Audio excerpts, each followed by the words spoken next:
Hello everyone, एलेट से पहले I wanted to make this video because कई सारे लोगों के लिए बहुत इंपॉर्टेंट एग्जाम है, खासकर क्लैट में जो हुआ उसके बाद तो बहुत ही ज़्यादा इंपॉर्टेंट। एंड मेरे लिए भी आई फेस दिस सिचुएशन पहले, जहाँ पे one of my students who had a very good chance of clearing CLAT could not, and फिर एलेट बिकेम सो इम्पॉर्टेंट। तो वीडियो में मैं यही बताना चाह रहा हूँ कि आप कैसे कर सकते हो और वो last minute guidance, tips and motivation आपको मिले so that you actually do well.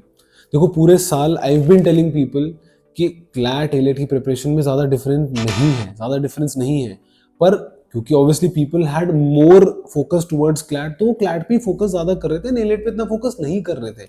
अब क्या हो रहा है, अब एकदम से बिकॉज क्लैट खराब गया, they are having to focus बहुत ज़्यादा on AILET, and this is something they are not really familiar with, इसलिए उनको थोड़ा सा वियर्ड लग रहा है। बट आप एक बात सोचो, CLAT AILET are not so different, काफ़ी हद तक the things are similar. English reading is there, अगर बाई चांस थोड़ी बहुत ग्रामर आ जाए तो आ जाए, वरना तो it is just the same. GK जो है, जीके आप वेदर आपने पूरे साल कितनी भी पढ़ी है, क्लैट स्पेसिफिक पढ़ी है, जो भी पढ़ी है, बट वो एलेट में भी काम आती है, क्योंकि those things can be made one liner questions. फिर लॉजिकल रीजनिंग में क्रिटिकल तो आपने करी है पूरे साल, लीगल रीजनिंग भी करी अगर लीगल रिलेटेड कॉन्सेप्ट आ जाते हैं, बट यहाँ पे थोड़ा सा मैथ्स है नहीं, एंड एनालिटिकली कुछ टॉपिक्स करने हैं, तो बाकी overall it's totally the same, and you shouldn't stress out about this particular thing. And यार, ये वीडियो में मोस्टली मैं यही बात करने वाला हूँ, ठीक है। नाउ एक जो चीज़ मैं नोटिस कर रहा हूँ सब लोगों के साथ, सबसे बड़ी प्रॉब्लम जो वो फेस कर रहे हैं, वो ये फेस कर रहे हैं कि उनकी एनर्जी पूरी इस पेपर में नहीं लग पा रही। एंड यू नो, अगर आपको बुरा फील हो रहा है, ठीक है, एक टाइम तक बुरा फील हो रहा है, बट आप लोग इस एग्जाम को तब तक नहीं क्लियर कर सकते जब तक आप ये सोच रहे हो, आप और फालतू थॉट्स को अपने दिमाग में ला रहे हो। जब तक आपके दिमाग में ये आ रहा है, अच्छा कि ना इस एग्जाम में सीट्स कम है, इस एग्जाम में कट ऑफ बहुत ज़्यादा हाई जाती है, आप सोच के देखो कि आपकी 10% 20% एनर्जी तो ये बात सोच के निकल रही है कि इस एग्जाम में सीट्स कम है। फिर आपकी और एनर्जी निकल रही है बात सोच के कि यार इसमें तो कट ऑफ हाई जाएगी और बहुत और स्टूडेंट्स हमसे बहुत आगे हैं, 10-20% वहां और चलेगी।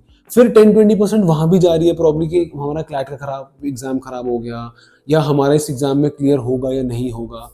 आप मेरी बात समझो, when you do something amazing in life, it's so important to give 100% energy there, and by thinking these things आपकी 100% एनर्जी तो किसी भी हालत में नहीं जा रही उस चीज की तरफ।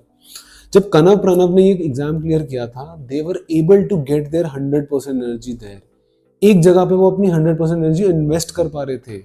तो आपको ये पेपर उस एनर्जी के साथ इन्वेस्ट करना है, एंड बेस्ट तरीका है आप बस अपने एग्जाम के बारे में सोचो, दैट्स इट, कि उस एग्जाम को बेस्ट कैसे देना है। यार बाकी चीजें सोचना 4 बजे 8th ऑफ दिसंबर को जब एग्जाम खत्म हो जाएगा ना, तब सोचना। At least you will have the confidence कि यार हमने, although we were feeling bad about this paper जो क्लैट में हुआ, but still we gave our best.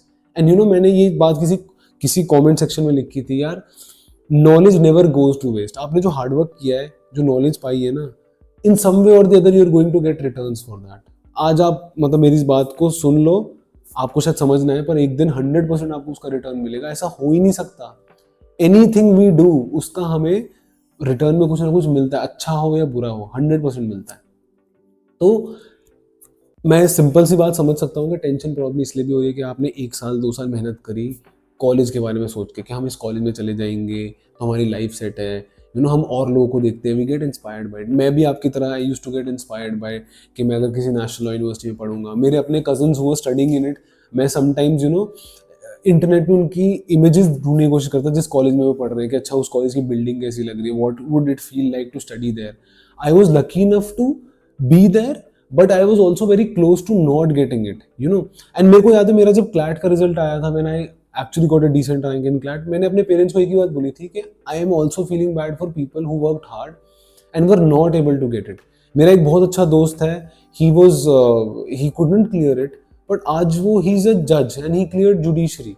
So all I am trying to say is कि ये जो हमारा करियर रिलेटेड जो हमें प्रॉब्लम फील होती है कि अच्छा अगर हमारा ये एग्जाम क्लियर हो जाएगा तो हम ये अचीव कर जाएंगे, वो अचीव कर जाएंगे। आपको क्या लगता है everybody who goes to NLS Bangalore वो लाइफ में बहुत अच्छा ही कर रहा है, या बाकी सारे लॉ स्कूल के स्टूडेंट्स जो होते हैं उनसे बढ़िया ही कर रहा है?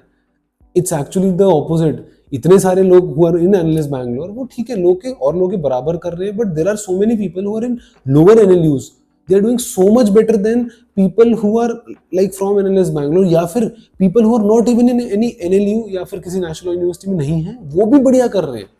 तो ऐसा कहीं नहीं लिखा हुआ, you will get live examples ये करते हुए आपको। तो ऐसा कहीं नहीं लिखा हुआ कि आप अगर किसी बेस्ट कॉलेज में जा रहे हो तभी आप अच्छा कर पाओगे, ठीक है। तो उस थॉट को भगाओ और बस ये सोचो यार ये एग्जाम है, ये एक पेपर है, इसको हमें ढंग से देना है और इसको मैं कैसे प्रॉपर तरीके से दे सकता हूँ, दे सकती हूँ, that is what is in my control and this is the advice I gave both Pranav, Kanav and other people who cleared it. आप बस इतनी एडवाइस पे फोकस करो एंड बाकी कोई थॉट आए अपने आप को ऑब्जर्व करो और उसको साइड करो। एंड जहाँ तक रही बात आपके करियर रिलेटेड प्रोस्पेक्ट्स की, मैं एक आने वाली वीडियो में आफ्टर एलेट आपको ये सारी चीज़ें बताऊंगा कि अगर आप even if you are studying in a non NLU, in a private college, आप आगे चल के what all options you have career prospects wise और कैसे आप उनको अचीव कर सकते हो। इफ यू वांट, जैसे example, if you want to go into litigation ना, college really doesn't matter a lot, ज़्यादा मैटर नहीं करता। आप कॉलेज में जाके कहाँ एक्सपीरियंसेस गेन कर रहे हो, क्या क्या चीज़ें कर रहे हो, वो मैटर करेंगी। जैसे if you want a corporate law firm job, अगर आप इंटर्नशिप्स अच्छी कर रहे हो वो मैटर करेगा। कई सारे अच्छे नेशनल लॉ यूनिवर्सिटीज एक से ज्यादा कॉर्पोरेट फर्म इंटर्नशिप दे भी नहीं पाते हैं, लोगों को वहां जाके रियलाइज होता है। Go ask anybody who studying in a national law university. तो ये जो लग रहा है, हाँ, the best thing about national law university is कि you get to study among really great people, that is good. But there are people जिनको ये नहीं मिलता and still they are able to do great in life. तो इतनी सी बात ध्यान रखो एंड इस पेपर को बिल्कुल चिल होके 100% एनर्जी फोकस के साथ देने जाओ। एंड आई एम श्योर आपको बहुत बढ़िया फील होगा, अगर आपने एफर्ट पूरी दी होगी ना, आपको बुरा नहीं फील होगा एटलीस्ट पेपर से बाहर निकल के, ठीक है। तो do let me know paper के बाद कैसा गया पेपर, या क्या, या आपको इस एडवाइस ने हेल्प किया। एंड आई एम श्योर कि जितने भी लोग ये वीडियो देख रहे हो कुछ को ये बहुत ज़्यादा हेल्प करेगा, ठीक है। तो all the best for AILET and just think of giving your very best.